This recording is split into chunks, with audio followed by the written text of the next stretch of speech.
quiero compartir una meditación sencilla hoy, vasos de barro para honra. A través de la historia, los seres humanos hemos diseñado herramientas para suplir diversas necesidades, ¿no? Hemos usado la madera, hemos usado incluso la metalurgia, pero una de las cosas que más me encanta a mí es el uso del barro.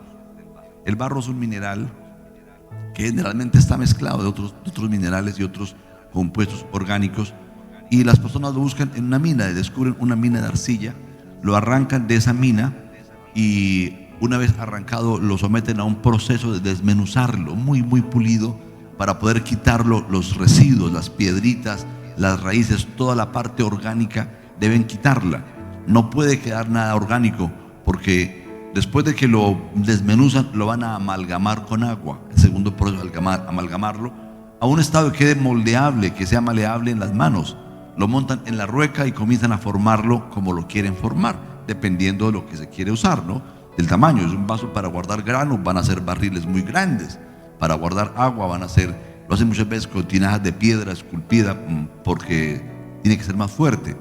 Pero lo hacen también para guardar vino, aceite en los tiempos antiguos. Hoy día no tenemos necesidad de eso porque tenemos el cristal, el vidrio, pues, el sílice que lo utilizamos para hacer vidrio. Tenemos otras herramientas. Pero a mí me encanta el uso de la arcilla porque quizás sea una de las únicas formas de alquimia. ¿Saben qué es la alquimia, verdad? Por allá hubo una época donde los alquimistas se pusieron de moda y todas ofrecían transformar metales comunes como el plomo, convertirlo en oro. O sea que Salomón era tan rico porque él descubrió cómo producir oro a partir de metales ordinarios. Hay muchos mitos acerca de las fabulosas riquezas de Salomón, que eran riquezas pues muy sorprendentes. Entonces hubo un rey creo que fue en Polonia, si no estoy mal, que mandó tomar presos a todos los alquimistas y obligarlos a producir el oro blanco. El oro blanco es la porcelana de los chinos que llevaba ya más de 2000 años sin ser descubierto. Era un secreto muy escondido y fue el oro blanco por mucho tiempo, hasta que finalmente uno de los alquimistas, realmente químicos, ensayistas, descubrió accidentalmente cómo vitrificar la porcelana, el barro, y descubrió la porcelana. Pero hoy no estoy hablando de porcelana, estoy hablando solamente de alfarería. No vayamos a la porcelana todavía, pero el procedimiento es muy parecido: convertir el barro en algo muy útil, algo que puede durar miles de años. ¿Ustedes sabían que el descubrimiento antropológico más importante del siglo pasado tiene que ver con la Biblia? Que en 1948, cerca del Mar Muerto, en las cuevas de Qumran, un niño accidentalmente pues cogió una piedra, vio una fisura allá en un barranco y comenzó a apuntarle y logró introducir una piedra por dentro de esa fisura, y cuando llegó al otro lado escuchó como una explosión, algo se rompió y le pareció bonito el ruido. Entonces tiró otra y logró romper varias cosas dentro, hasta que finalmente estuvo escarbando y encontraron los rollos del Mar Muerto. Entonces ellos no sabían qué era, comenzaron a venderlos, y un día un antropólogo en una calle del Cairo, en Egipto, vio algo en el piso vendiéndolo por monedas, y él quedó, porque él conoce qué material tiene ante él. Tiene un papiro de más de 2000 años de historia. Entonces logra comenzar a recuperar los papiros y estaba todo el Antiguo Testamento guardado en vasijas de barro en esas cuevas de Qumran. Lo encontraron. Entonces, por eso es tan importante. Mire, el Antiguo Testamento tiene un 99.9 de exactitud. No es un libro que fue manipulado. ¿Por qué? Porque así como se escribió 100 años aproximadamente antes de Cristo, así lo tenemos hoy, y este descubrimiento antropológico lo corrobora. Por eso nuestro Antiguo Testamento es un material supremamente confiable con la historicidad del mismo texto. O sea, es un libro, un documento que ha prevalecido la claridad, no ha sido cambiado, es el mismo que tenemos hoy. ¿Me hago entender? Por eso les muestro un poquitito de la importancia del barro, de la obra, ¿de qué estoy hablando? alfarería, de la alfarería. Muy bien. Entonces vamos a trabajar sobre esta base un poquitito, y me perdonan porque mi celular tiene una mala programación y se me apaga muy rápido. Muy bien. Entonces lo primero es extraer la arcilla de las canteras. En Isaías capítulo 51, en el versículo 1 dice: oídme los que seguís la justicia, los que buscáis a Jehová, mirad la piedra de donde fuisteis cortados y al hueco de la cantera de donde fuisteis arrancados. A través de la Biblia encontramos que Dios hace una analogía con los alfareros, cómo Él nos arranca de una cantera y cómo Él nos purifica y hace un proceso para convertirnos en vasijas útiles. Por eso dije vasos de barro para honra. Hay un proceso. Dios no quiere simplemente que seamos informados. Él quiere que seamos transformados y lleguemos a ser instrumentos suyos, como un vaso útil en la casa, como una herramienta, como un instrumento suyo para cumplir una misión. Entonces, esto es muy importante. Lo segundo es limpiar las impurezas. Ya leímos, ¿no? Mirad al hueco de la cantera donde fuisteis arrancados. La cantera es la mina, el lugar donde saca la greda, la arcilla o otro material que saque de una cantera, ¿no? El ripio, el material para construir una autopista. Dice en Jeremías capítulo 15, versículo 19: por tanto, así dijo Jehová: si te convirtieres, yo te restauraré y delante de mí estarás. Y si entresacares lo precioso de lo vil, serás como mi boca. Conviértanse en ellos a ti y tú no te conviertas a ellos. Mire por favor la figura, que es la misma figura del barro. Si sacares lo precioso de lo vil, sacas las piedras, las raíces y lo sacas y dejas únicamente el mineral llamado arcilla, entonces podrá ser como mi boca. Si nos convertimos a Él, si vivimos ese proceso de purificación. Para algunos es muy difícil ser arrancados de la cantera donde pertenecen. ¿Por qué? Porque vivimos en un contexto donde tenemos unas creencias, un sistema de valores, unas costumbres. Y el reino de Dios es un reino que combate eso. Salir de ese contexto es aceptar el reino de Dios en nuestras vidas. Implica arrepentirnos de cosas que muchas veces nos gustan, satisfacen nuestros placeres. Nuestra carne encuentra deleite en eso. Ser arrancados de esa cantera es el proceso por el cual Dios nos saca del mundo. ¿Qué es el mundo? El mundo hace referencia al sistema de valores, a los sistemas culturales que gobiernan a las personas sin Dios, y nos traslada. Podemos vivir en la misma casa, pero nos traslada al reino de su amado Hijo. Podemos vivir en la misma habitación, dormir en la misma cama, pero se espera que seamos personas diferentes, que salgamos de allí. Ahora, el proceso de transformación, pues traemos un carácter, ¿no? Yo no sé cómo sería usted, pero en lo personal yo no era una perita en dulce, y creo que todavía no lo soy tanto, pero el nivel de acidez ha cambiado. Créame. Bueno, preguntémosle a Carlos, que vive conmigo, si sí habrá cambiado mi nivel de acidez o no. Si sí habrá, o ya soy una perita en dulce, no lo creo todavía. Pero de verdad, de la persona que fui a la persona que soy, no hay comparación.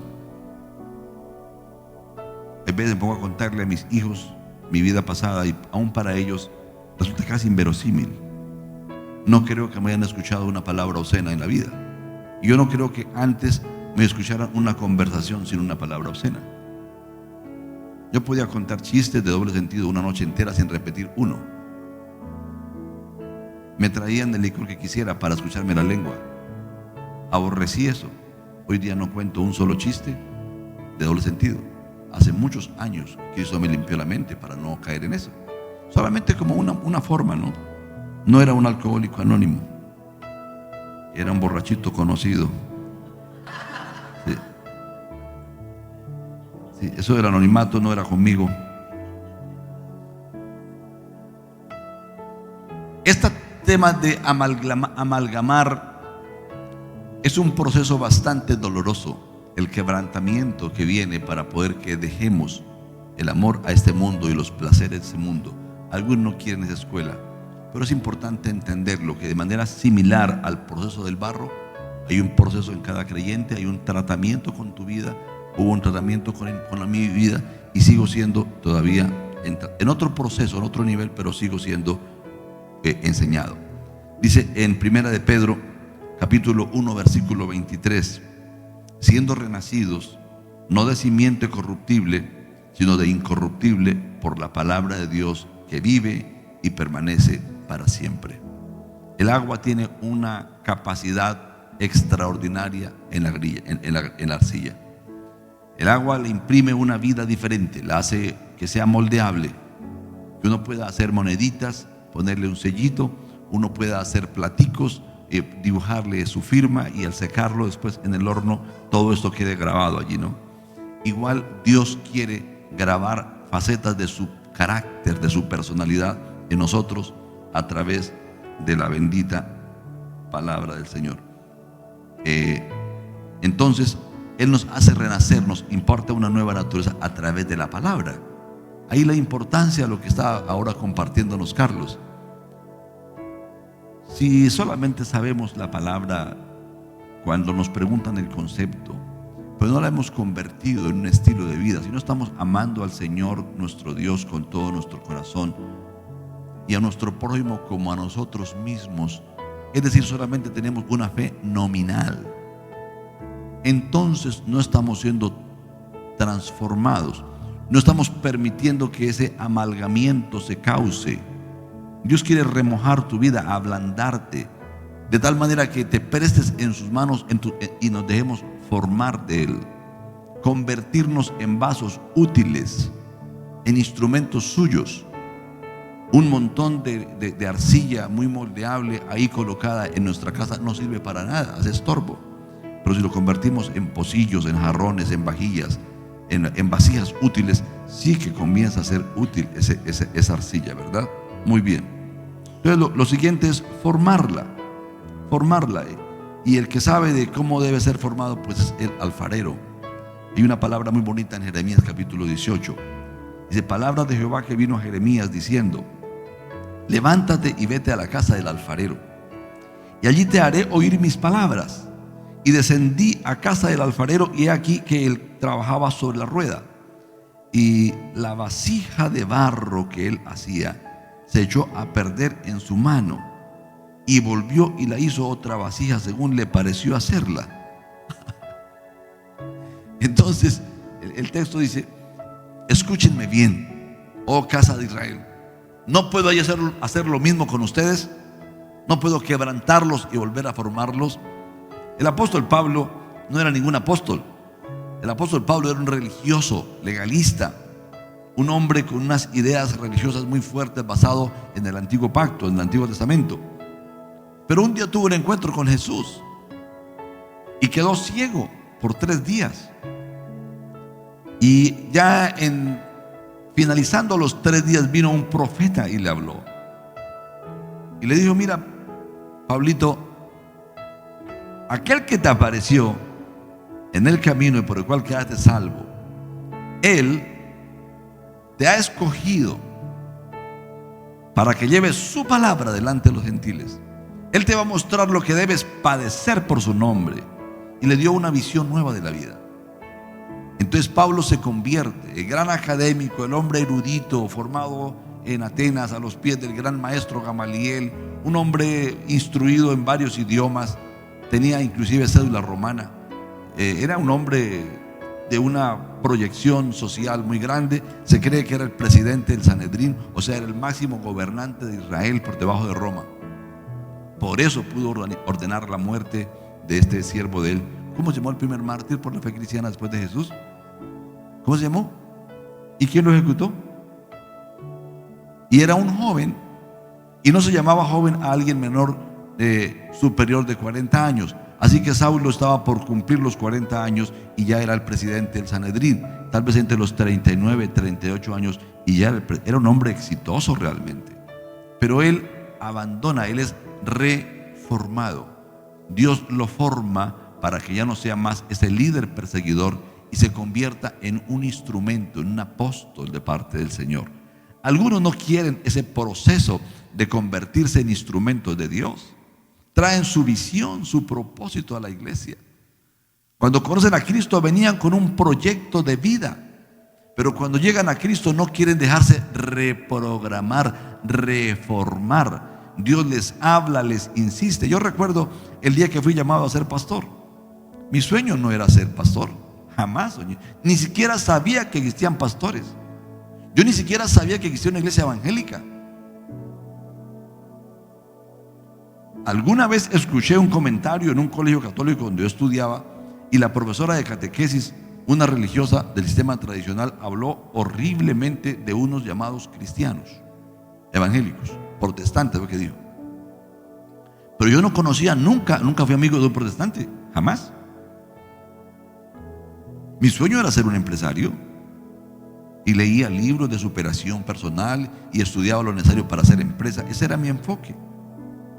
Y una noche en una vigilia Dios comenzó a hablarnos y colocó su mano sobre mí, el predicador, y habló proféticamente. Y fui uno de los últimos, y me pareció que la profecía que Él me dio era muy por debajo de las grandes promesas que le daba, como a 30 chicos que fueron llamados el mismo día.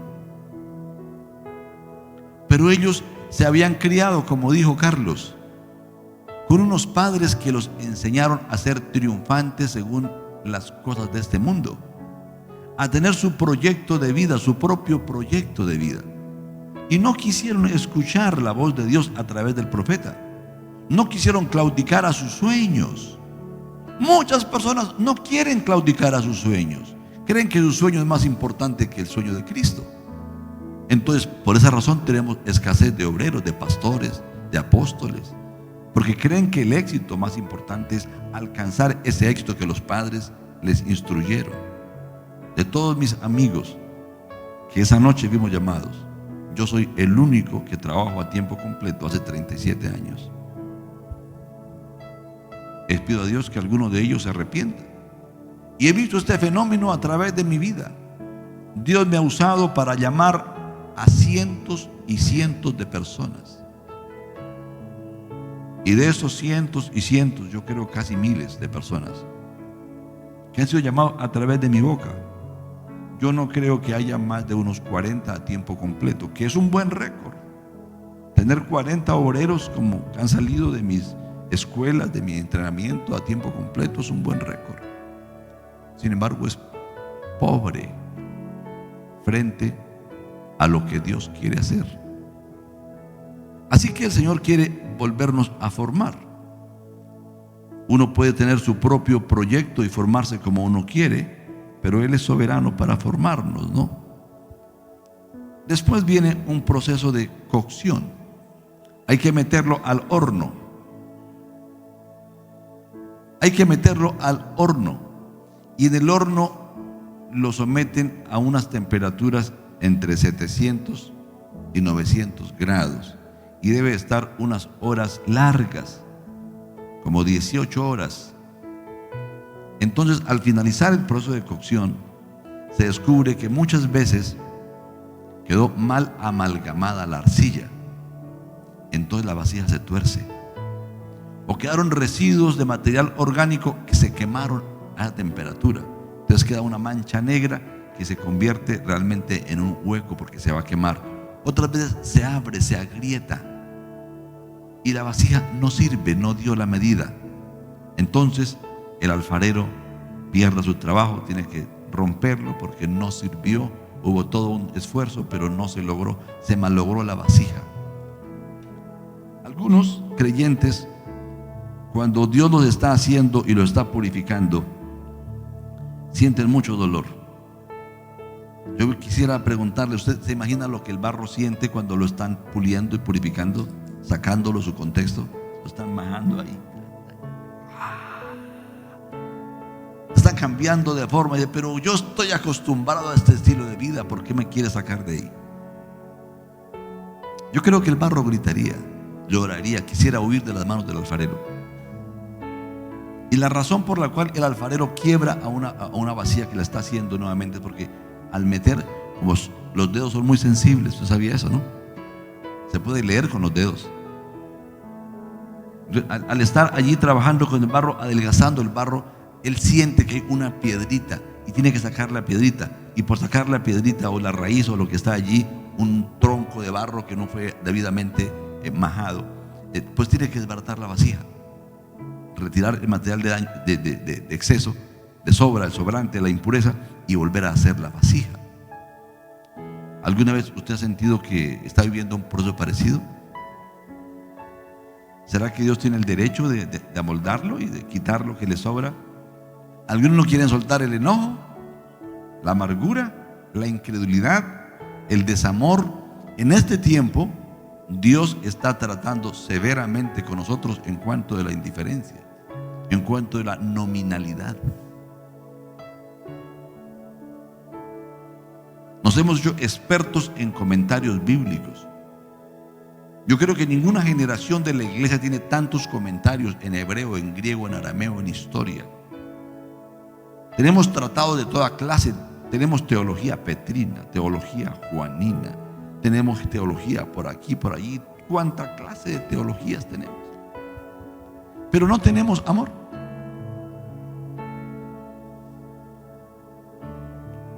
Nos falta el compromiso. Mire, hágase una evaluación usted, sencilla. Regresemos al lenguaje tradicional. ¿Cuántas obras de misericordia hizo usted esta semana? Le pongo una más fácil. ¿A cuántas personas les testificó de Cristo en el último mes? Le pongo una más fácil. ¿Cuántas personas ha ganado para Cristo este año? Y otra más sencilla. ¿Cuántas piensa ganar? ¿Por cuántas está orando? ¿Cuántas planea ganar para Jesús? Hace poco hablé con una mujer que vive con su esposo inconverso. Se somete a cantidad de cosas incorrectas que él practica y ella continúa ahí. Y le dice: si usted estuviera tomando agua, ve que su vecina, va a tomar agua de una fuente que está envenenada, ¿le permitiría tomar agua envenenada? No. ¿Y por qué? Porque se muere. ¿Y le parece muy grave eso? Sí, muy grave. Y usted permite que su esposo viva en el pecado día tras día por más de 20 años y no le ha dicho nada. Usted es la peor enemiga que tiene su marido. No hay enemigo más vil que usted, de su esposo. Sabe que su conducta lo va a llevar al infierno, que cualquier día puede morir porque no tiene el día de mañana comprado, pero nunca le ha dicho la verdad. Prefiere permitir el abuso. Usted niega sus sentimientos, se somete a cualquier cantidad de vejámenes de parte de él y permanece con él en vez de confrontarlo. ¿A cuántos amigos y familiares conoce usted? Tal vez toma café con ellos todos los días, trabaja todos los días,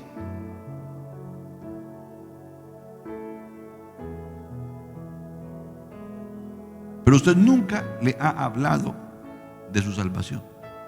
Claro, le da miedo que lo descalifiquen, lo califiquen de religioso, lo califiquen de fanático, lo califiquen de qué, no sé.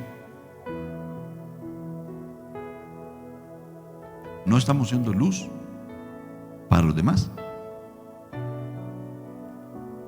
Entonces Dios quiere formarnos, convertirnos, transformarnos en instrumentos útiles en su casa. Dice en Isaías capítulo 1 versículo 25 en adelante: y volveré mi mano contra ti y limpiaré hasta lo más puro tus escorias y quitaré toda tu impureza, restauraré tus jueces como al principio y tus consejeros como eran entonces. Entonces te llamarán ciudad de justicia, ciudad fiel. Dios quiere quemar en nosotros esas impurezas. En algún otro pasaje nos compara Dios con la plata. que el fundidor somete al fuego, al soplete la plata para sacar la escoria, y ahora tiene una alhaja. Y asimismo muchas veces tiene que someternos al fuego para consumir la escoria, para poder tener una alhaja apropiada. La plata correcta, en su estado correcto, debe reflejar el rostro del alfarero. Cuando está limpia, sin nada sucio, ahora sí está apta para ser fabricada una joya. Es lo que Dios quiere hacer. Muy bien.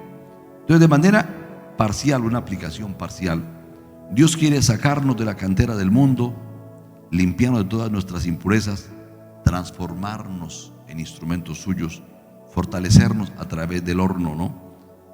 Como para convertirnos en vasos útiles. Así que el proceso normal es que terminemos convirtiéndonos en vasos útiles.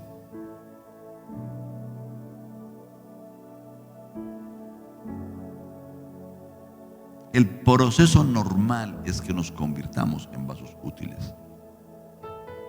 ¿Escucha eso?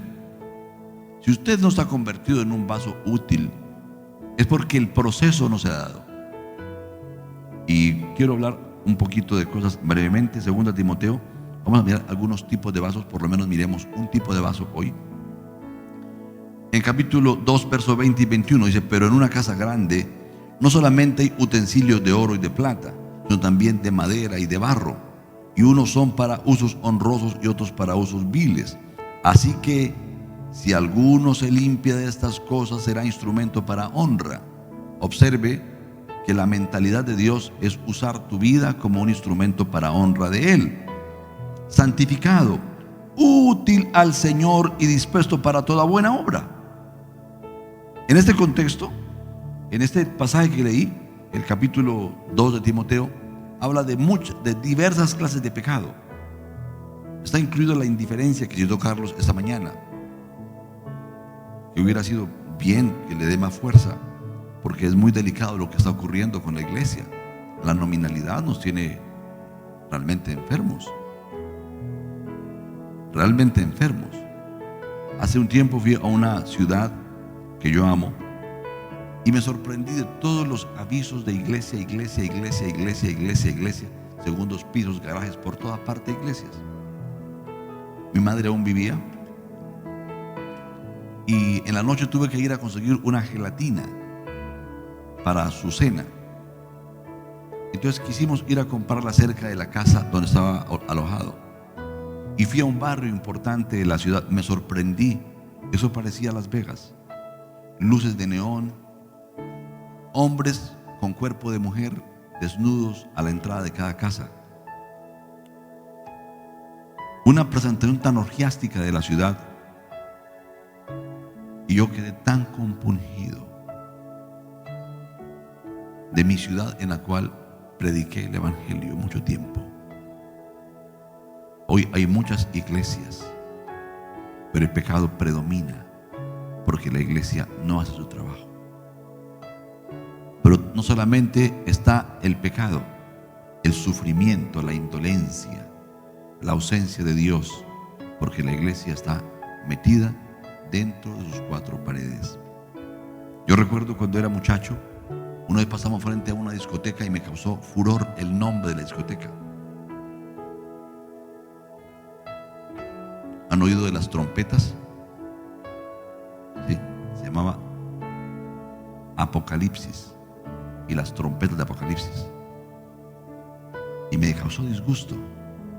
Y me volteé cuando pasé por el frente y la maldije, como maldijo Jesús a la higuera.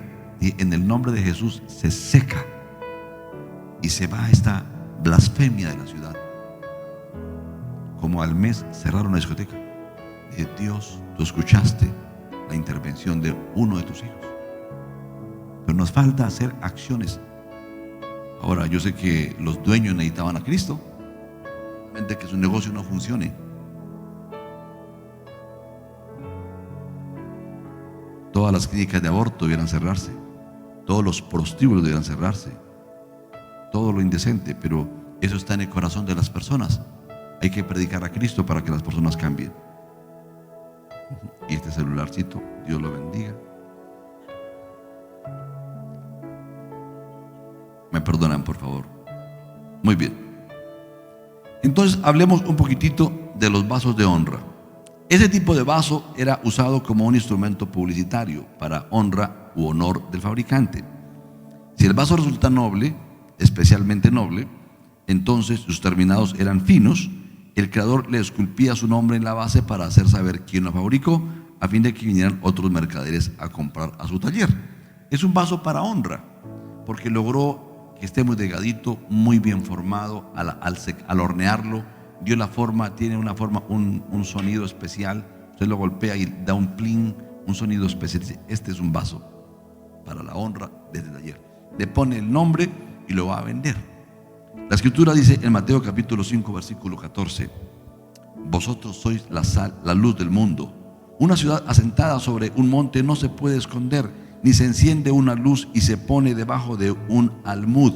Un almud es un cajón de madera, es una medida para medir el trigo, para medir cierto peso. Entonces hay diferentes tamaños de un almud, debajo de un almud, sino sobre el candelero, y alumbra a todos los que están en casa. Así alumbre vuestra luz delante de los hombres, para que vean vuestras buenas obras y glorifiquen a vuestro Padre que está en los cielos. ¿Qué quiere Él? Que vivamos una vida que refleje a Dios.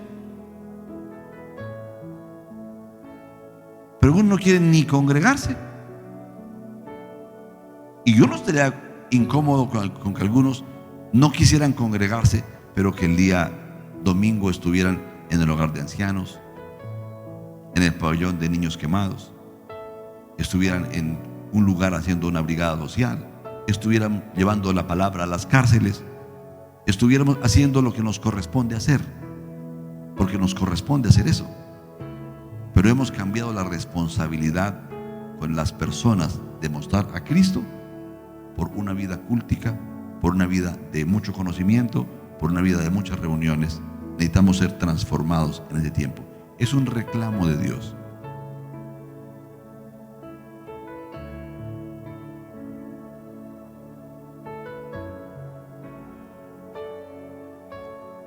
Alguno me dirá: ¿a qué Dios no hacía reclamos? Yo he predicado varias veces sobre las querellas de Dios. Entonces, los vasos de honra. Pero hay un vaso especial que quiero que estudiemos hoy, y es el vaso de misericordia. Un vaso de misericordia, en esa época no había un sistema de alcantarillado, ¿verdad? No había un acueducto organizado. Entonces no habían grifos de agua potable al público. Pero sí había sed, había distancia de un lugar a otro, no había metro, ni habían vehículos a gasolina. Entonces el trabajo era muy arduo, las distancias muy largas, todo era más fatigoso. Entonces los mismos religiosos hacían algo de parte del templo, compraban vasijas grandes y las colocaban en la ciudad en diferentes lugares, para los que llegaban de afuera, llegaban con sed, donde pudieran lavarse la cabeza, la cara, lavarse los pies, tomar agua, inclusive abrevar algún animalito, por lo menos con un poquito de agua, mientras encontraban una fuente suficiente para los animales. Entonces eran vasos de misericordia. También las personas de cierta condición económica que tenían misericordia, colocaban en los cursos de los caminos, en las veredas, colocaban vasos de misericordia. Cuando pasaba por allí alguien, ese alguien podía en la sed tomar algo de agua en el camino. ¿Ustedes creen que sería útil en un camino a una temperatura de 40, 50, 60? Porque son las temperaturas de allá, en tiempos de verano, encontrar un vasito con agua. El agua en la arcilla se mantiene fría, ¿sabían ustedes? Se mantiene fresca, no se calienta con el ambiente. Es como una especie de nevera, es algo mágico. Y da un sabor delicioso, se mineraliza. Definitivamente una vasija de arcilla es un regalo muy especial. Algunos tuvimos el privilegio de tomar agua de ese tipo de vasijas. Levanten la mano los que tomaron agua alguna vez de tipo de tinajas. Aún los hay en el Tolima, en la costa, en varios lugares, tinajas. Muy bien.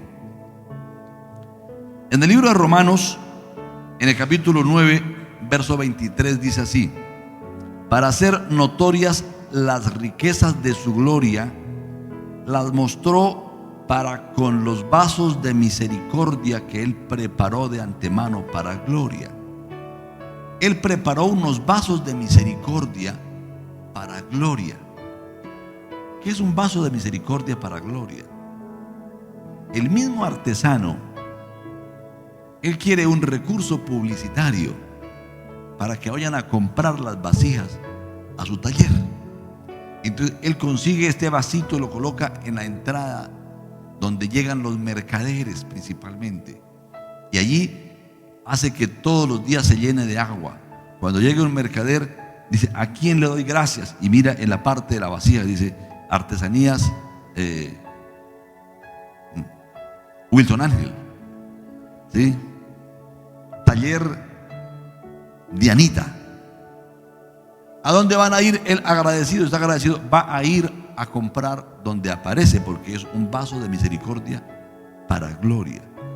Entonces ese vaso de misericordia es usted y soy yo, y la gloria le pertenece a Cristo. Así que Él quiere llevarte a las encrucijadas del camino, donde llegan los cansados de la vida, los afligidos, los menesterosos, para que a través tuyo ellos encuentren ese agua de Cristo, ese agua de vida, esa palabra, esa amistad, ese compañerismo, ese abrazo, esa palabra de ánimo, esa libra de panela que muchas veces hace falta, ese paquetito de arepas que muchas veces necesitan algún vecino para ser consolado.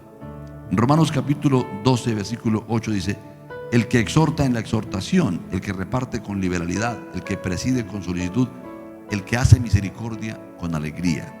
Está hablando de los dones del Espíritu, de unos funcionales. Dice que uno de los dones es el don de la misericordia.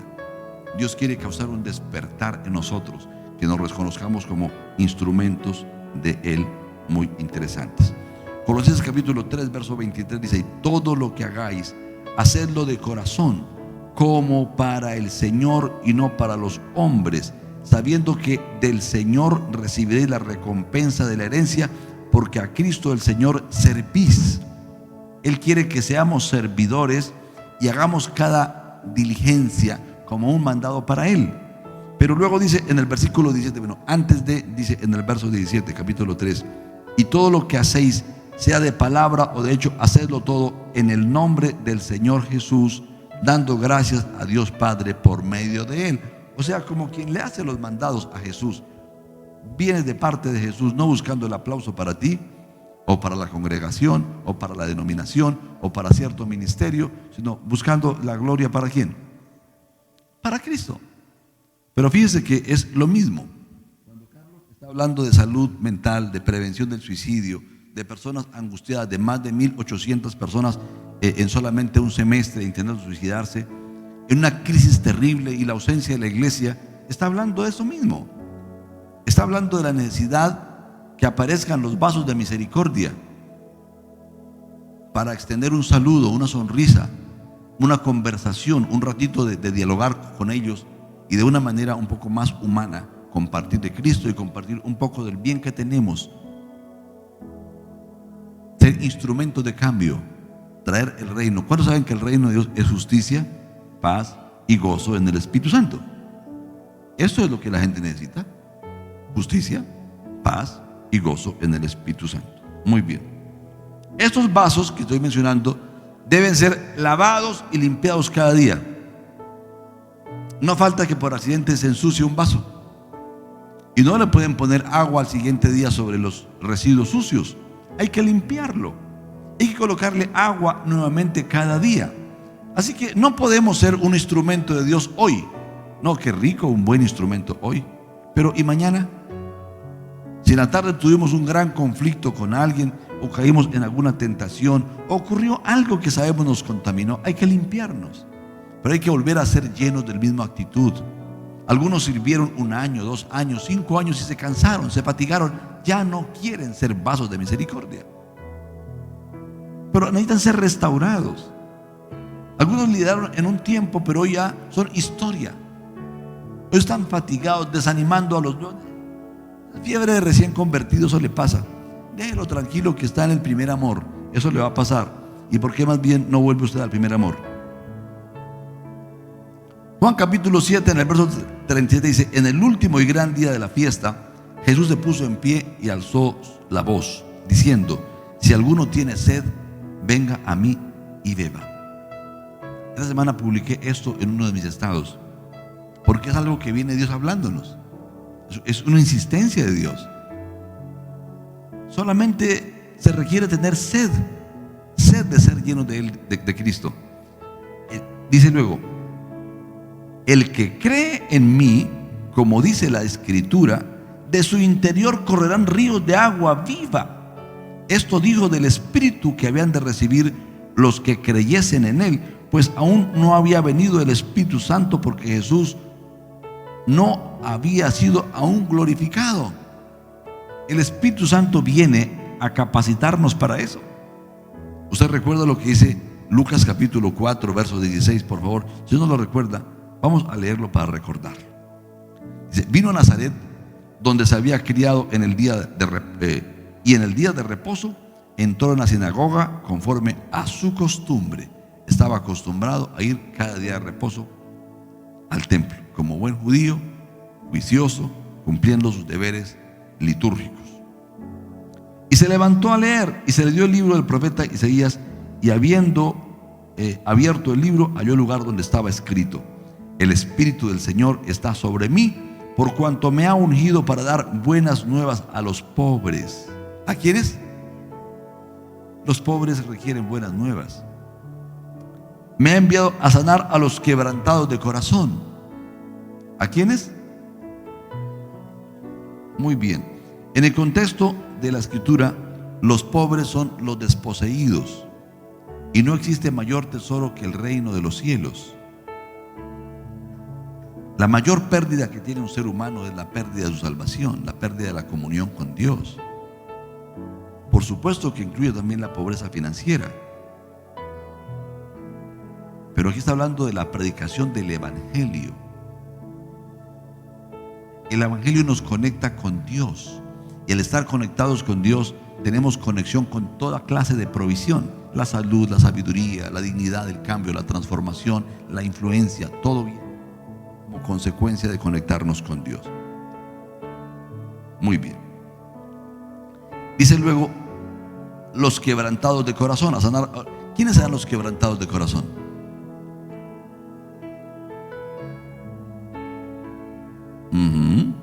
Las personas que han sido abusados, los abandonados. Recuerda lo que dijo Sor Juana Inés de la Cruz: cómo me dan pena las abandonadas, que amaron creyendo ser también amadas, y van por la calle llorando un cariño, recordando a un hombre y arrastrando a un niño. Las abandonadas son fruta caída del árbol frondoso y alto de la vida. Son más que caída, fruta derribada por un beso artero como una pedrada. Me parece sensible esta poesía, pero muchas veces nos referimos a una madre soltera de una manera despectiva, aunque hoy día está muy de moda. El 80% de las mamás que dan a luz en Colombia lo dan fuera del contexto de su matrimonio. No hay matrimonio.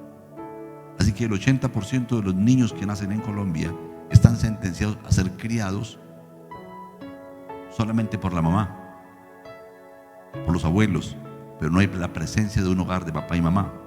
Así que el 80% de los colombianos son abandonados, son candidatos. ¿Por qué? Porque tienen su corazón herido. 80%. A este paso, los intentos de suicidio pueden ir aumentando en una escala muy geométrica, muy terrible, si no hacemos algo, si no entendemos la gravedad de las cosas. Los oprimidos, los desposeídos, los rechazados, los desplazados, los segregados por su raza, por sus creencias, por su apariencia. Luego dice: a pregonar libertad a los cautivos. ¿Cautivos de qué? Cautivos del alcohol, de las drogas, de las ideas equivocadas respecto de su identidad de género. Son personas cautivas de una manera de pensar errónea. Necesitan la verdad, la luz, no nuestro juicio, sino nuestro amor. Esclavos de las parafilias, la dependencia emocional. Les voy a comentar una intimidad muy de consejero. Esta semana, por primera vez en mi experiencia, sentí enojo en mi trabajo. Sentí rabia.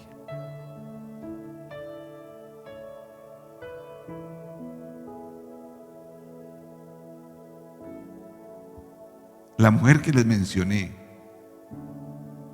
que prefiere la aceptación de su marido a cambio de hablarle claramente de Jesús, no es una sola. He aconsejado miles de mujeres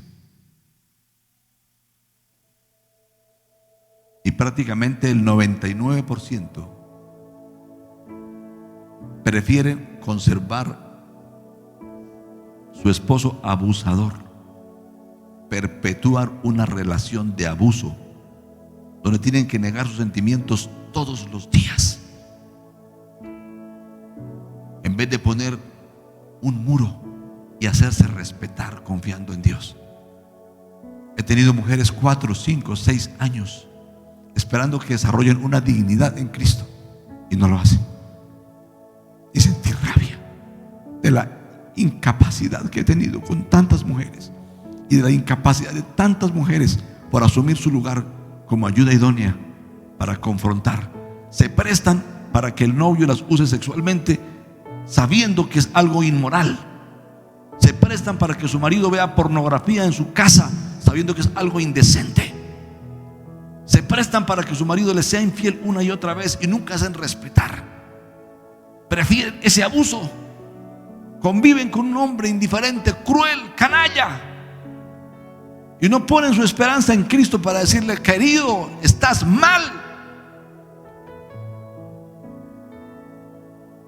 Y es que si una mujer tolera el abuso de parte del hombre, no le habla adecuadamente, está renunciando a la misión que Dios le dio como ayuda idónea.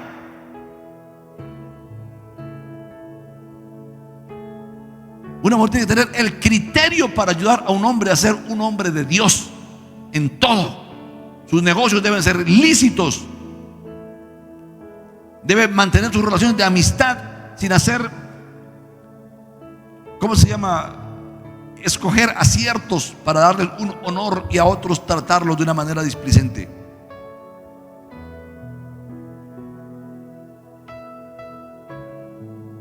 Me encantó un hombre, me contó la historia de cómo él hacía acepción de personas y la esposa estaba harta. Y un día llegó un hombre a su casa, un día lunes, a buscar una ayuda. Y ella fue y le dijo: fulanito de tal, de la alcaldía, está aquí, te busca. Y él inmediatamente se arregló y se emperifolló y bajó arreglado, porque era el señor del funcionario importante, ya perfumado. ¿En qué le puedo servir? Cuando vio que era el hermanito que venía a pedir una ayuda social, alguien necesitado y pobre, y fue bravo donde la esposa: ¿por qué me llamaste? Y la mujer le tuvo la valentía y le dijo: ¿ese es el evangelio de igualdad y de amor que tú predicas? Que le das honor a uno y le corres porque es funcionario de la alcaldía y sientes rabia por tener que atender a un hermanito pobre. Esa es una mujer de Dios.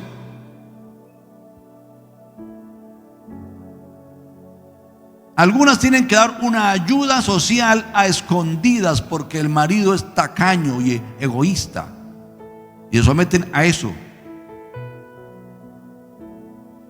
Les digo la verdad, ya me pasó la rabia, ya lo arreglé con Dios, pero tengo un celo. Y perdónenme que sea un hombre intentando enseñarle a las mujeres a ser mujeres, pero quiero compartir a las mujeres sobre ser ayudas idóneas. ¿En qué consiste? No está en sobarle la espaldita al marido en todo lo que diga.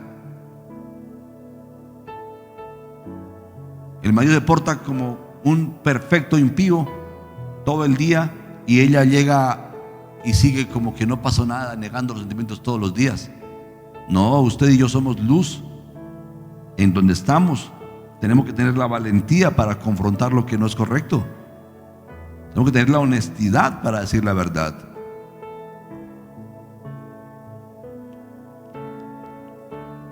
Muy bien, el tiempo se nos ha ido. Ya me pasé 7 minutos, horrible, pero por favor concédame un minutito más y termino. El texto que estamos leyendo dice que el Espíritu Señor está sobre mí porque me ha ungido para, y dice, dar buenas nuevas a los pobres, sanar a los quebrantados de corazón, y luego agrega, a poner en libertad a los oprimidos. El machismo, el matriarcado, los sistemas de opresión. Me encanta Eclesiastés capítulo 4, versículo 1 en adelante, dice, me volví y vi todas las violencias que se hacen debajo del sol, y aquí las lágrimas de los oprimidos sin tener quien los consuele, y la fuerza estaba en la mano de sus opresores, y para ellos no había consolador. En nuestros barrios hay opresión. Las personas pagan vacunas. Ponen una ventica de tomates y tienen que pagar una vacuna. Y el gobierno se tapa los ojos y no dice nada. Aquí en Colombia las coimas que se cobran son multimillonarias. Hay barrios donde cobran la vacuna semanalmente. Nosotros tenemos autoridad. Tenemos que hacer algo por estas personas. Orar con ellos, hablarles de Dios, interceder por nuestros barrios, levantar banderas, hacer lo que nos corresponda. Y muchas veces no nos podemos circunscribir a eso. Tenemos que ir un poquito más allá de eso. Hace años tuve uno de mis, yo creo que Nevardo lo recuerda. Entre los equipos de trabajo había un chico alcohólico con tendencias suicidas. Y lo que sucedió es que a él los grupos al margen de la ley le boletearon a su papá tanto tiempo que su padre enajenó sus bienes, y cuando ya no tenía más dinero para pagarles, ya debía hasta la casa donde vivían, se le iban a quitar, porque los que lo timaron, lo amenazaron, no era un timo, lo amenazaron para quitarle dinero, lo llevaron a esas deudas. Un día él entró y tomó un revólver y se pegó un disparo en la cabeza, oprimido por las deudas. Ahora su hijo era alcohólico, un gran chico, inteligente, sensible, un gran artista, un escultor, buen poeta, buen hombre, pero totalmente perdido por la ausencia de su padre y por la quiebra financiera. También terminó suicidándose. A predicar el año agradable del Señor. Ese es el espíritu que el Señor quiere darnos, convertirnos en vasos de misericordia, que podamos tener un poquito de agua para que beban los sedientos que nos rodean. Apuesto que en nuestras propias familias hay sedientos. Apuesto que en nuestro vecindario hay gente que requiere de la misericordia nuestra, pero lastimosamente mucho tiempo encerrados en casa. Mucho tiempo encerrados aquí en las 4 paredes. Nos están velando los ojos para que no hagamos lo que debemos hacer. Voy a agradecerles que oremos al Señor, le contestemos a Él. Mencioné algunas etapas. Número 1, ser sacados de la cantera. A algunos les está pidiendo Dios que le entreguen su vida a Cristo, que determinen ya no solamente simpatizar con Dios, sino entregarle su vida a Cristo. Yo quiero invitarte para que hoy tomes esa decisión y decidas entregarle definitivamente tu vida a Jesús. Gracias, David. Sí, ya estabas tomando impulso.